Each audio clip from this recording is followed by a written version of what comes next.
All right, hey guys, welcome to Friday night Bible study through the book of Romans, verse by verse. We are in chapter 1, and one of the things I want to say by reminder is the purpose. When we talk about salvation, I mentioned this last time, and I was kind of thinking about this earlier about the different beliefs on the subject of salvation. And there are so many. So, for example, there are people that believe that if you're not baptized in water in the name of Jesus, you're not going to heaven. The same thing, there are people that believe what call in the argument the once saved, always saved argument. And I mention that because there are people that do not believe that you're actually saved. We're going to go through all this.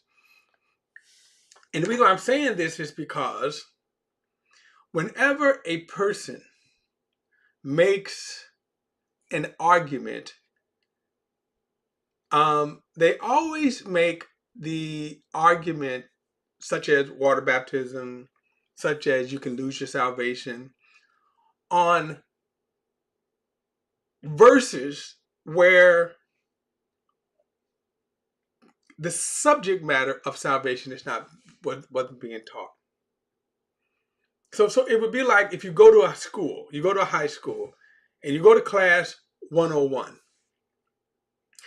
Now, in 101, the teacher that's teaching salvation in class 101.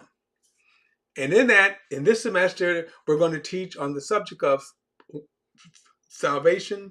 And here we're going to go through everything that the Bible teaches on salvation.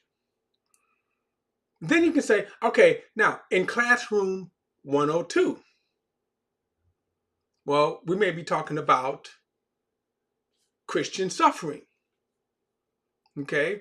Now, in that, we're going to spend our time talking about all that the Bible talks about, and it does talk about it a lot, about Christian suffering. We can go in the Old Testament and look at the prophets, how they suffered. We can go in the New Testament, how they talked about suffering. We can talk about church history when the Christians had their suffering. Now, in that class, there may be a couple of verses that you may cite. And in that subject, it could seem like, okay, that this one statement right here wipes out everything that class 101 is teaching. Right? Now you can go to also classroom 103. Now they're teaching about end times, the coming end times, how God is going to destroy the wicked. And maybe you have one verse in that classroom where they say, baptism now saves you.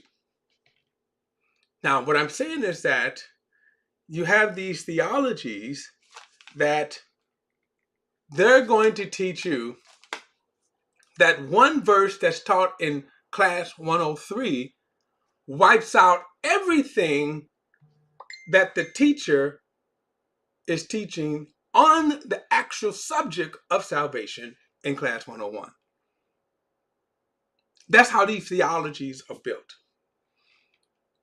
That when people want to debate whether baptism is, you have to be baptized to be saved, just like the Pharisees who argued with Paul that you have to teach the Gentiles that they have to keep the law, they have to be circumcised and keep the law of Moses in order to be saved. And here's what I never ever see these theologies. They never go to, for example, what we're doing in the book of Romans. We haven't gotten there yet because we're going slow and we're going verse by verse, but especially when we get to chapter 3. When we get to chapter 3. Romans is going to take us a long time to get through. But when we get this chapter 3 and chapters 4 and chapters 5, I mean, they never build a foundation on anything based upon that. They never say anything about that. They never use Galatians chapters 3 and 4 Ephesians 1 and 2, Colossians 1 and 2, the entire book of Hebrews, well, put like this, the book of Hebrews, chapters 1 through 11. You will never see them teach from that, or they may cherry pick a verse without the entire context. So the point is that what I'm saying is that this book is building on a foundation of what salvation is. And so as we are in chapter 1, now we're talking about why we need to be saved. And in that, the reason why man needs to be saved. And this is important because you hear sometimes people who will call themselves being critical thinkers. They're usually atheists. And they will say, like there's one where, and these are short videos. So, they're a minute, where the guy is like, well, the one lady said this in this video. So I'm going to paraphrase that. God is going to send people to hell for the sin he hates that he put in them. Now, obviously, that statement is designed, to make God the bad person. Well, I'm going to let me indulge this in a moment. Even if that's true, if God is that demented, he's still God and you're screwed. Okay. But that's not the truth. See, the truth of the matter is that why do you reject God's way? Why do you reject him? And as we have been studying in Romans, the reason why you reject God is because you suppress the truth in favor of your sin nature. So that's why. And since all of this is God, see, just like if I come to your house, and I've had friends, I've come to their house, and as soon as you walk in, you're stopped at the front door. They say you got to pull off your shoes. Now, I hate that. I hate walking around barefooted. I don't walk around barefooted ever in my house. I got house shoes, but even in my own house, I never ever walk around barefooted. Now, if I happen to know that, now they will sometimes gracious enough to provide socks, right? And or if I know I'm going to that house, I'm going to wear socks, okay? But here's the point. I could say, I think it's silly. I think it's whatever. But why would I criticize this is what they want in their house? If I'm going to go to their house, I'm going to take my shoes off out of respect for their house. Or I could say, you know what? I'm not going to go to their house. I'm not going to go to their house. So this is all God's creation. And unfortunately, as sinners, if you want salvation, you have to play by God's rules. So what we're going to get into tonight, and I'm trying to say how, I've been trying to think about how I'm going to do this. I'm going to deal with, we're going to deal with the sin of homosexuality.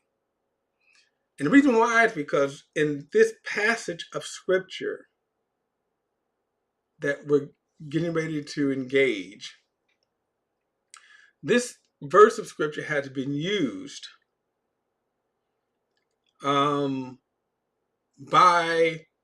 some, and what they try to do is to try to make it seem as if, and in our culture, they try to make it seem that there's only two sins that God really cares about. And that is homosexuality and gay rights. Gay rights and abortion. Okay, so gay rights and abortion. And that's why if you listen to people what's called on the right, now these are political. The political or politicizing of this passage that we're getting ready to study makes enemies of the gay community. It makes an enemy of abortion. Now, to understand this, and I want to spend this little time talking about this, because you need to understand why they're wrong. And at the same time, when we read the scriptures, we could read it in the context. In other words, when you look at today, how homosexuality is being portrayed today, defended, that was because of the foolish nonsense from the right. They gave that platform. And so now it's even worse when you get into the trans community, when you get into the kind of the mindset of the LGBTQ, all the letters. And what happens is that then people say, well, that's the enemy. And that's where the church has been wrong. You made that the enemy. But you made that the enemy because of a political platform, not a biblical. And that, believe it or not, that political platform was developed during the 60s, when what was called then the religious right. And this was in response to what they considered the unraveling of the moral fiber of America. So you go back to the 20s, the 1920s, 30s, and 40s, and you have some calling this the golden age of America, when America was its purest. Now you can also say that's when it was its most white. When you look at the pictures of what would be the picture perfect American family, you see what? A white father, mother, children, white picket fence, dog, cat, right? No black people. You also don't see the Jim Crow. So that image has always been alive, and that's my point.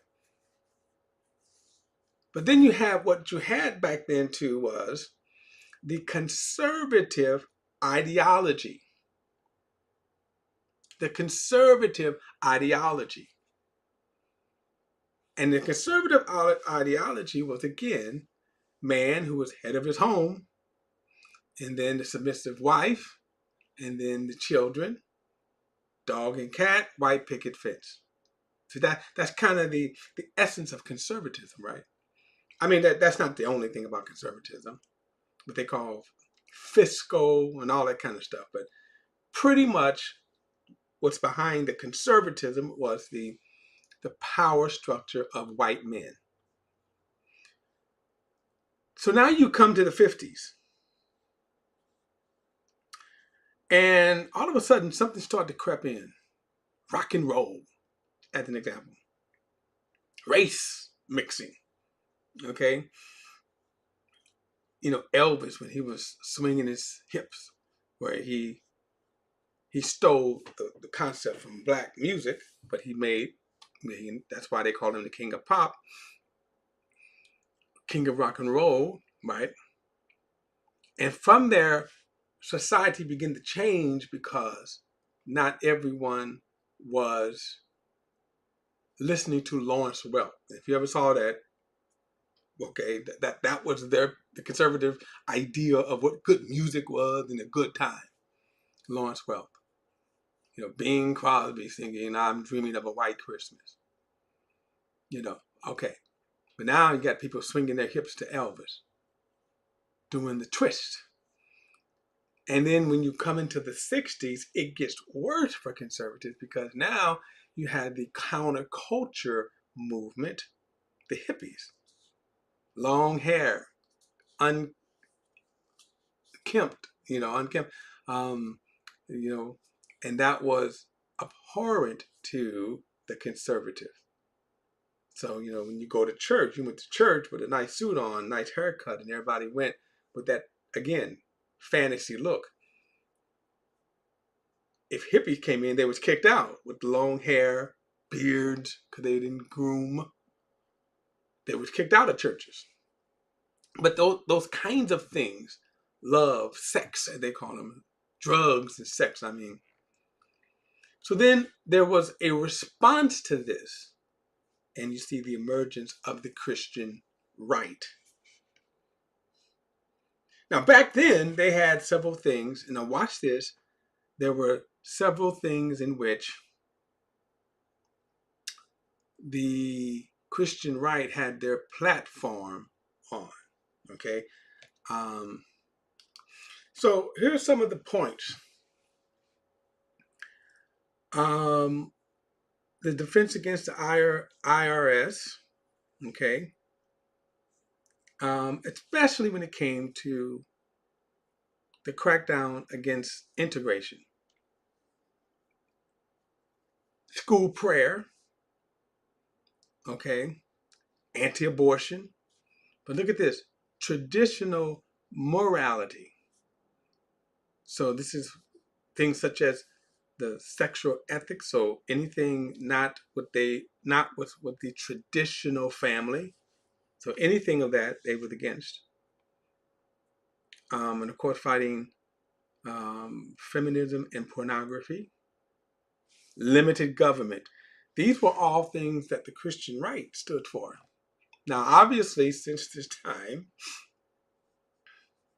the IRS, they kind of lost that battle. School prayer, they lost that battle.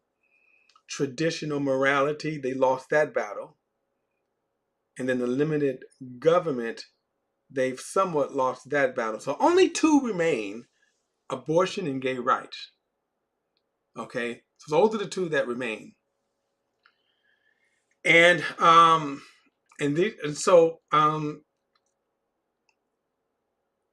with their focus then on those two. So in other words, now if God is sitting on his throne, I mean, he has a fit over the progress of the gay movement. And my point of saying all of this is because the problem here is just that the church has made this a political platform instead of a spiritual platform. And basically, the LGBT community, they're winning. See, they're winning the argument, especially, of course, one of the biggest, I'm going to say one of the biggest defense is when you got people within the Christian right movement, now the conservative movement or Christian conservative movement. In other words, it's almost like this right now. The louder you see one of these preachers preaching out against homosexuality, you almost can say, okay, yeah, he's a closeted gay. And eventually he's going to get caught. He's going to get outed. Okay. And so now in other words, so now they've already kind of lost the battle of trying to remove gay rights from society. In other words, it's just not going to happen now. But yet, so my point is the mindset still persists that people, they focus on that. Adultery, okay, we're not going to focus on adultery. It is a sin, but we're not going to focus on that. The big sin is either abortion or gay rights.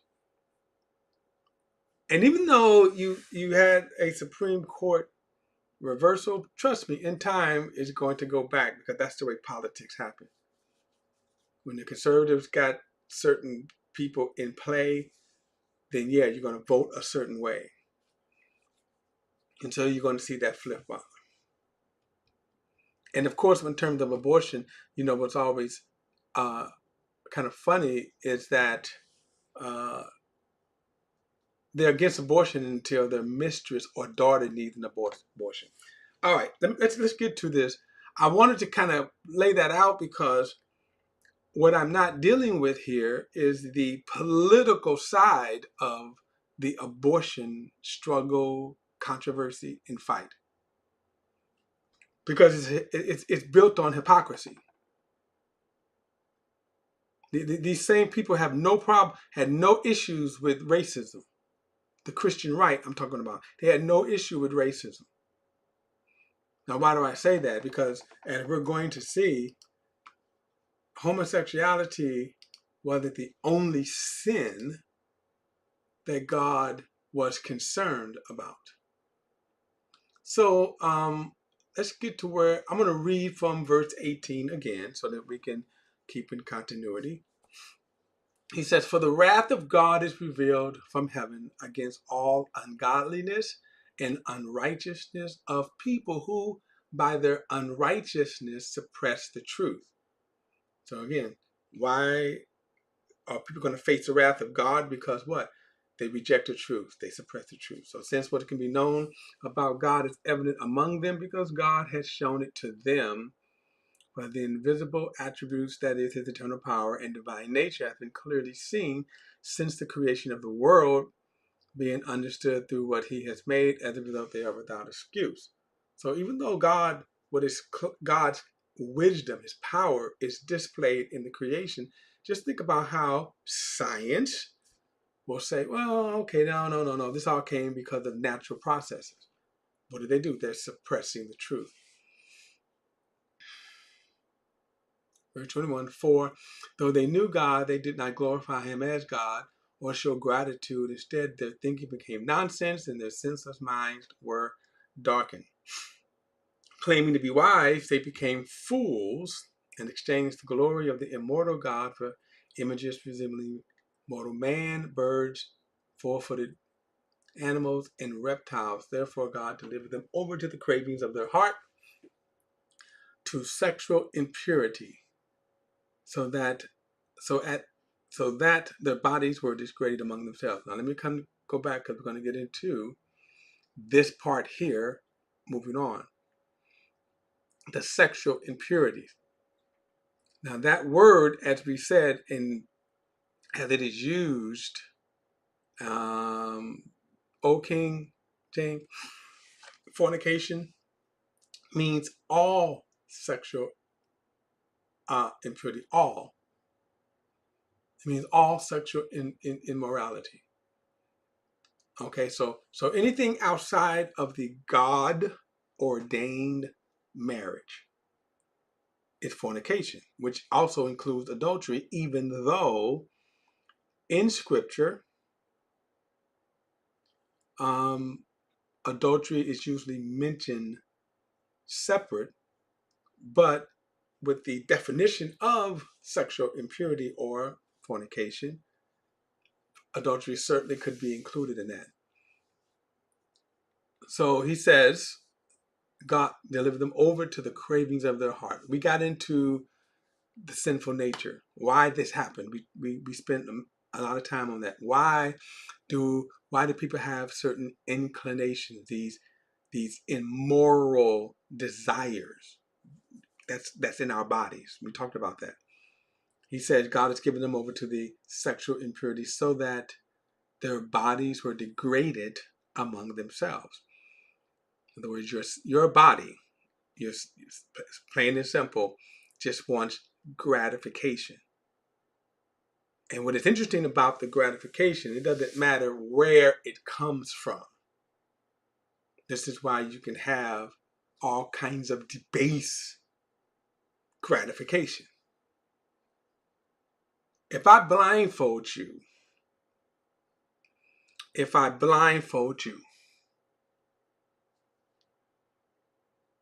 and then I take my tongue and rub it across I'm going to try to keep this G-rated, okay? But read between the lines. But if I take my tongue and then I say, I lick your wrist here. Okay.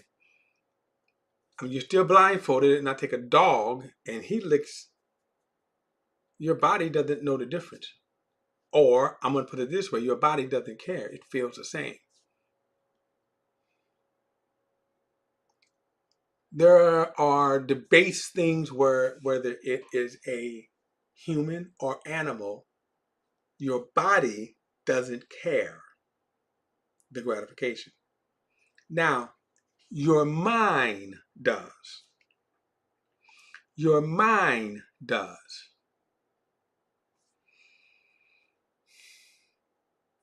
That's why in some cases, see, no, I'm not going to go down there because that's, oof. I'll mention this. But in some cases of rape, there are defense lawyers, and I'm going to say despicable, that will ask a woman, did she enjoy it?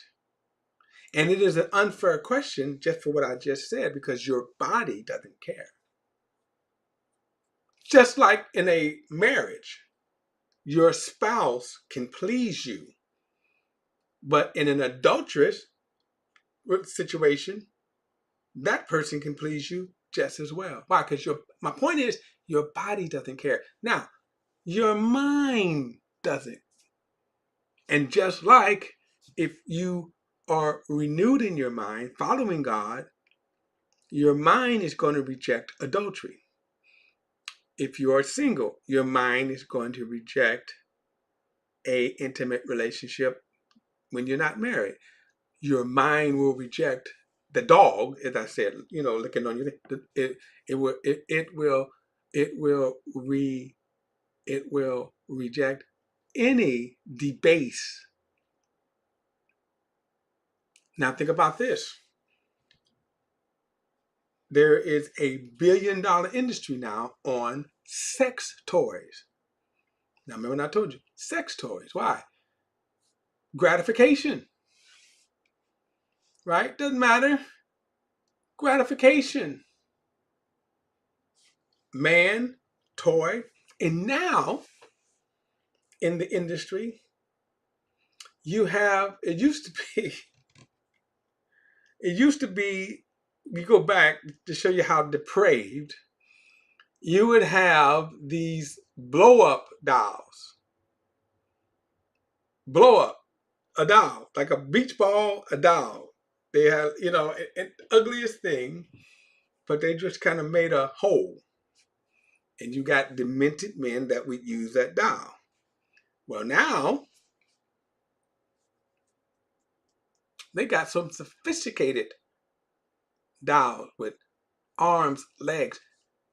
They feel soft. And now they've even advanced to the AI where they're getting to learn you.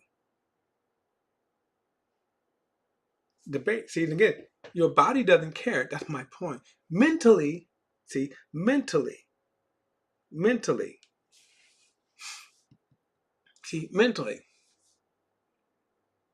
your mind has to be debased. And how does your mind becomes debased? They keep showing you image. If they keep showing you image, see, if you start off thinking, now I'm going to show you something. And again, remember we went through how our bodies are debased. It's your mind. So how do you get your mind to get your body to do something? How is it now that on television now it is okay for adultery? Think about this. It's okay for adultery. There was a time when if you saw adultery, we go, oh my God, why are they doing that? Well, now that's a common thing right there. Now, not only is it a common thing, but you know what? Through the media, I could show you, here is a nice, innocent woman, and here's an abusive man, and here is a nice man who comes to her aid. And all of a sudden, she falls for the man. She falls in adultery. And you end up, now watch this, you end up rooting for that relationship than the abusive husband. Think about some of the what's called anti-heroes today. There was a there was a there was a there was a television show called The Sopranos. Now, watch this because I'm going to show you the mind now. We're talking about the mind, how the mind can get to this, how the mind. See, because a lot of people will go, I could never go for some of this stuff. You could absolutely go to it if you get the right circumstances. All you got to do is change the mind, program the mind. In the show, The Sopranos, he was a mob leader, a ruthless mob leader who was a serial adulterer. He was a ruthless murderer, just kill people. And yet, that was the hero. And one of the storylines was that he was secretly seeing a therapist. And the therapist, attractive a therapist, was helping him through his anxiety. In one episode, the therapist gets raped. You know what was interesting about that? That they hated the rapist, which no problem there. But they hated the rapist. But they had this scene where all she would have had to do was to just let him know I was raped. And who? And she knew he would have he would have tortured this guy. But you know what the interesting thing was that everybody was rooting for that. Come on, tell him. Just tell him. See, that's the mindset. That's the mindset. So what I'm saying is, all of a sudden now, in our minds, we have justified looking at the anti-hero. You want to see this in real life? Well, if you want to see this in real life, look at our political scheme, where you have the conservative Christian movement that's supporting a man, a president, that violates every one of their standards. You know, when I go back to the conservative movement, when I said the Christian rights and stuff, I didn't give you all the list, but just some of those things right there. We could go back, and all of the so-called principles, conservative principle values. And I get this all the time where people go, "You're a Democrat and you're supporting the devil. You're the devil. You're not saved." And we should be supporting Republican because the Republicans support biblical values. And I go, "Oh, really? You do know your guy supports abortion." Oh. And watch this. Even when they know that, they still say, "You know what? I'm still going to support him." And that's the most interesting thing right here. So mentally, you can begin to what? You could be renewed. You could be conditioned to accept. So then if you start seeing things on TV, this is where, again, now watch this. The LGBTQ community is winning because guess what? They're showing you. And think about this. Whenever you see a gay couple, you don't see the flamboyant couple. You see the most beautiful people. Two men, natural men, clean cut. They're nice, reasonable. And so when you see the religious right come against them, you look and go, that's the bad guy. Right? That's the bad guy. It's a mind game. It's a mind game. So he says, therefore, verse 24 again, God delivered them over the cravings of their hearts to sexual impurity, so that their bodies were degraded among themselves. They exchanged the truth of God for a lie and worship and serve something created instead of the Creator, who is praised forever. Amen. And that's what happens. You can get to the point where you accept. Not only that, but keep this in mind. let's say you grow up in a very isolated suburb or small town. This happens all the time. You grow up in a small town, so you're isolated. Now, especially back when I was in my teens, it was very easy to be isolated. I can remember, that if like the hit songs would hit LA, Chicago, New York, way before they would hit where I grew up at. But then when it came to, and if you lived in a small town and you didn't have a radio station, like the major radio stations.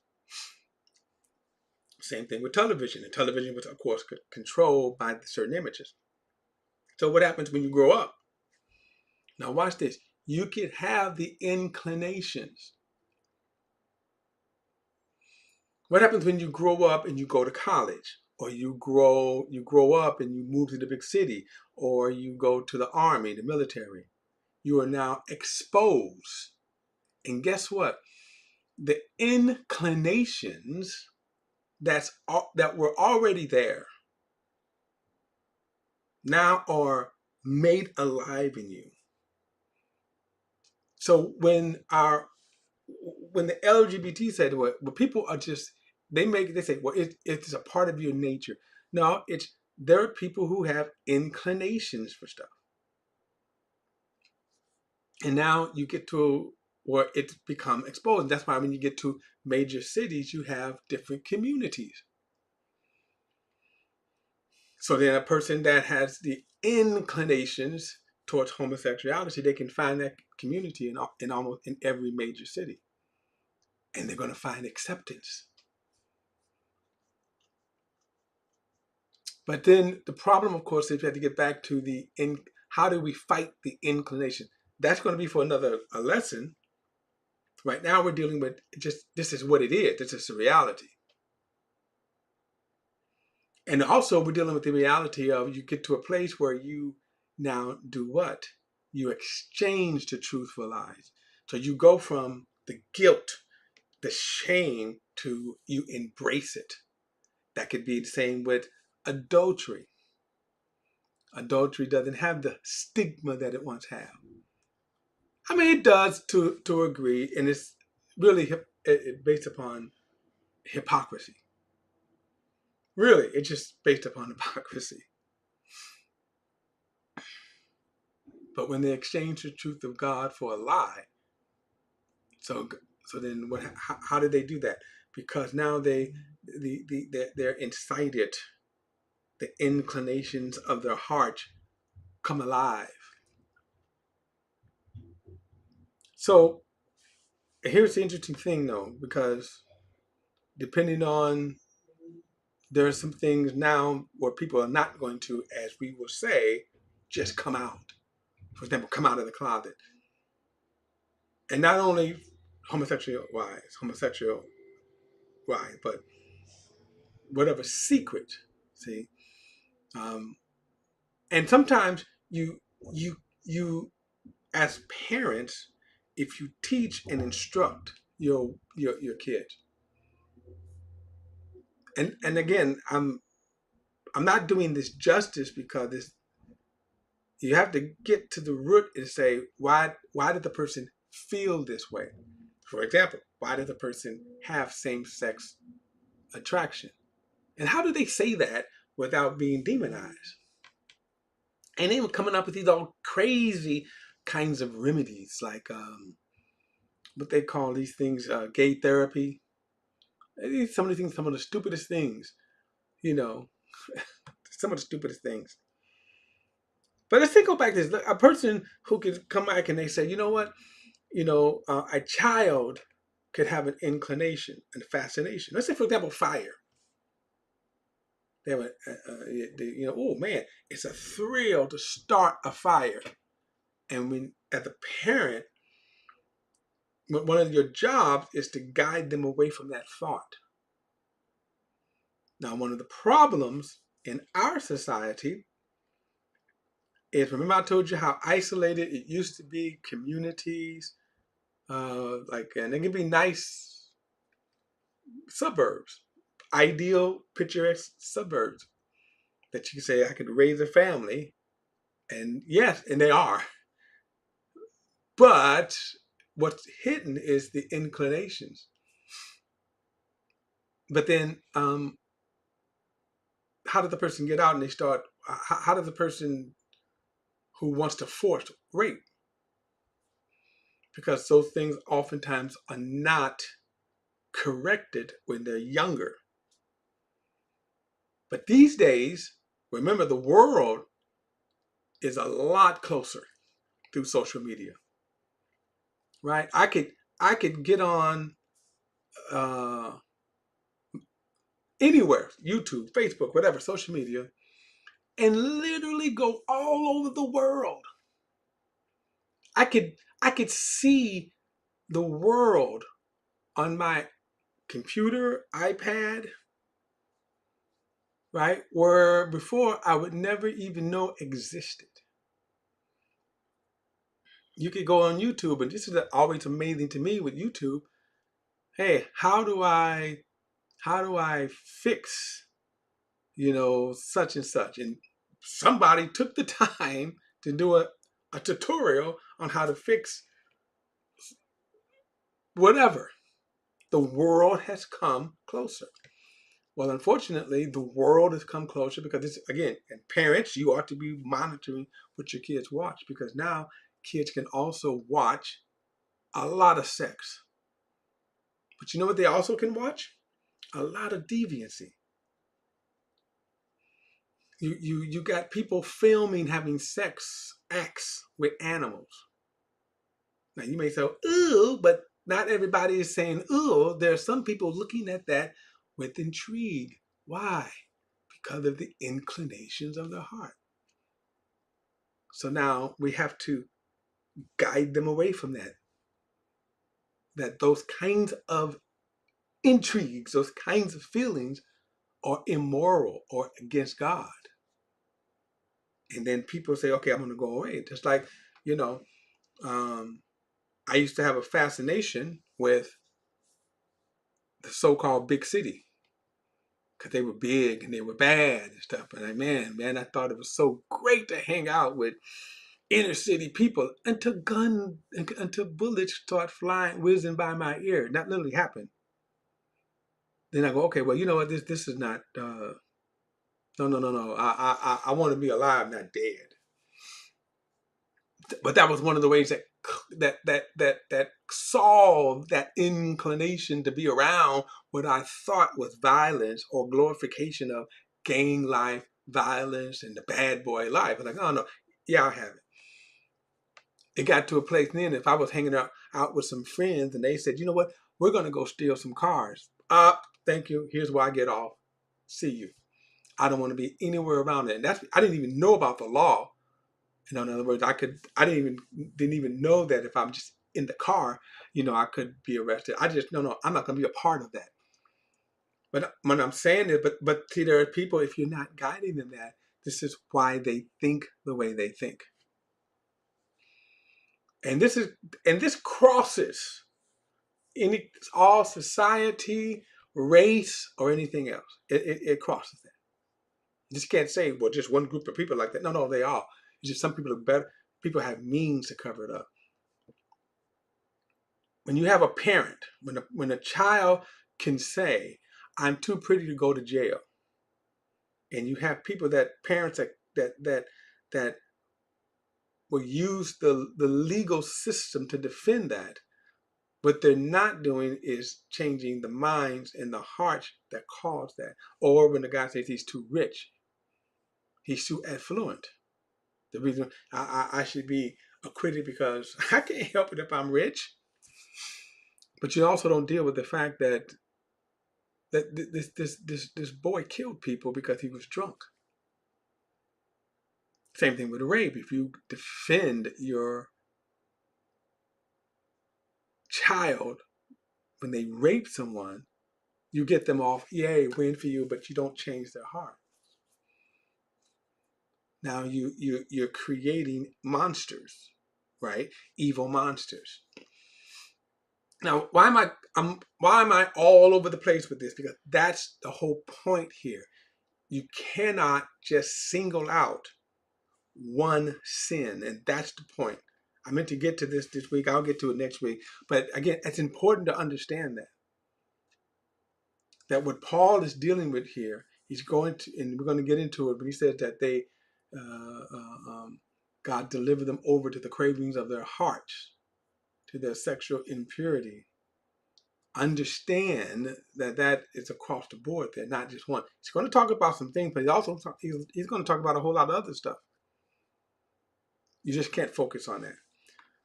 All right, so we're going to pick this up next Friday and continue on in our slow crawl, but thorough crawl through the book of Romans as we talk about this point, the depravity of man. All right, guys, don't forget to like and share this video and subscribe to BP The Bible Perspective. And as always, if you have a thought or comment, add to the comment section below. All comments are welcome. And I'll see you next Friday in our study through Romans verse by verse.